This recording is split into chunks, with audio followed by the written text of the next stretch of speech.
All right, today we're going to solve a mystery that, let's be honest, affects every single one of us online. Why do web pages just freeze?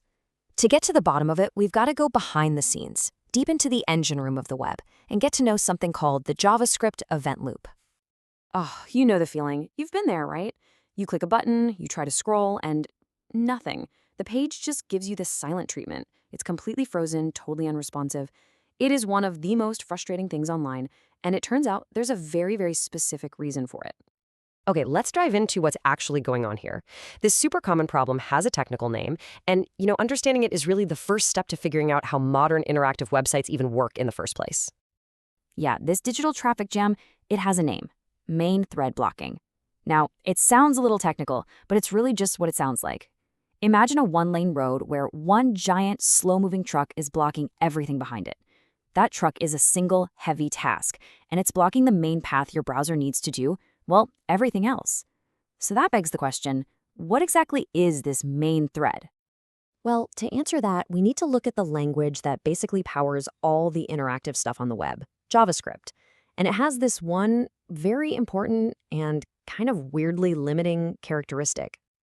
And here it is.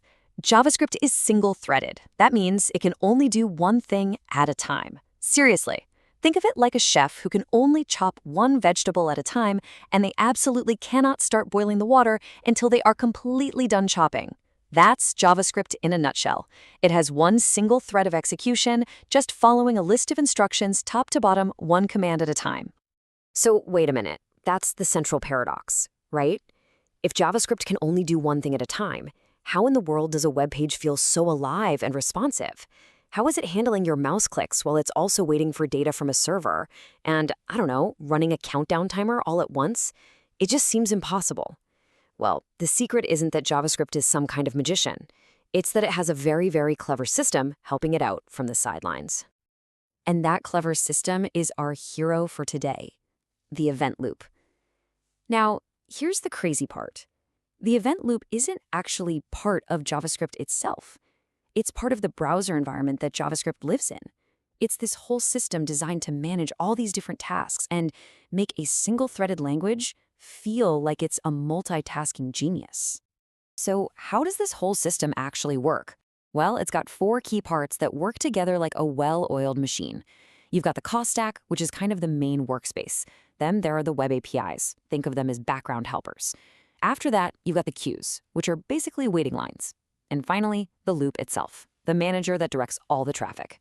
Let's break each of these down real quick. Okay, first up, the call stack. This is the main stage. This is where JavaScript does its work. When your code runs, every function call gets pushed onto the top of the stack. It does its thing, and then it gets popped right off. It's a last in, first out deal. This is JavaScript's world, and in here, it's strictly one task at a time. But what happens when the call stack runs into something that could take a while? Like a set timeout timer or fetching data from a server. Does it just sit there and wait? No way. Instead, it does something brilliant. It hands that task off to a helper, a web API. The browser itself takes care of the timer or the network request in the background, which leaves the call stack totally free to keep chugging along with other code. Okay, so once that background task is finished, the function that's supposed to run next, we call that a callback, doesn't go back to the call stack. Not yet. It gets placed in a waiting line or a queue. And here's something super important. There are actually two waiting lines. You've got the microtask queue.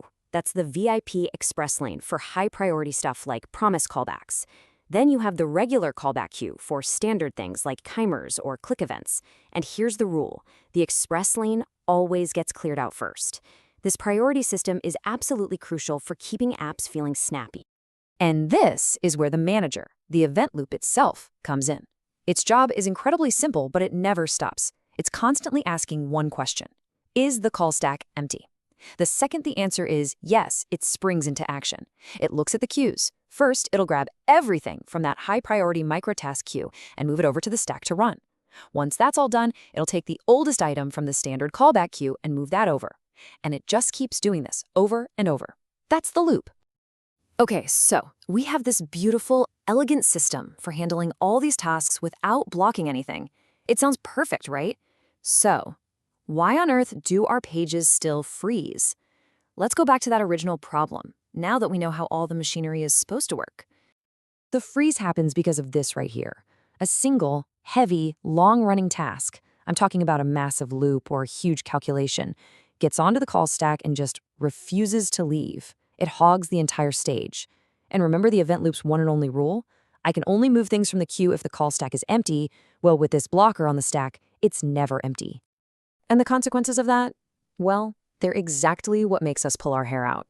The event loop can't run, which means your clicks aren't handled. Scrolling just stops working. The page can't even redraw itself to show updates. It's totally unresponsive. All those things you're doing, clicking, scrolling, they're all just piling up in the queues, waiting patiently. But the event loop is powerless, totally stuck, because that one heavy task is blocking the call stack. The result? A digital ice age on your screen. So now that we know the villain of our story, a blocked call stack, how do we become the heroes? As developers, how do we fight back and make sure our applications stay smooth and responsive? Well, luckily, we have a few powerful techniques in our toolkit to keep the flow going. The big three are debouncing and throttling, which is all about limiting how often something runs, chunking, which is about breaking up big jobs into smaller pieces, and then the heavy hitter web workers, which lets us move work to a completely different place. Let's touch on each of these. First up, debouncing and throttling.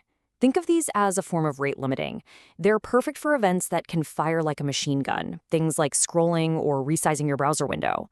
Instead of letting a function run 100 times a second and just flooding the call stack, these techniques smartly say, whoa, slow down. Let's just run this once every so often. It keeps everything from getting overwhelmed. Next up is chunking. This is what you do for those really big jobs that just have to run on the main thread. Instead of trying to do the whole massive thing in one go and freezing the page, you break it up into smaller chunks. You do one little piece, and then you use a quick set timeout to schedule the next piece. That tiny, tiny pause is all the event loop needs. It's like giving the browser a chance to breathe, handle other things, and keep the page feeling responsive. And finally, we have the most powerful tool in the arsenal, web workers. This is the ultimate solution. Remember our chef who could only do one thing at a time? A web worker is like hiring a second chef to work in a completely separate kitchen. It runs on a totally separate thread. You can hand it a massive, complex calculation, and it won't affect the main thread one bit. The user can keep clicking, scrolling, your app stays perfectly smooth. It's a game changer. So when you boil it all down, it comes to this. Building a smooth, responsive app isn't about trying to force JavaScript to do a million things at once. It can't. It's about understanding this really elegant system of handoffs and waiting lines. It's about being a good citizen and keeping that call stack clear so the event loop can do its job. It's about working with the system, not against it. So by pulling back the curtain on this one invisible mechanism, we've pretty much unlocked the secret to a smooth and responsive web. It really makes you wonder, doesn't it? What other elegant, unseen systems are out there, humming away just beneath the surface? Now that you've seen the event loop, what will you go looking for next?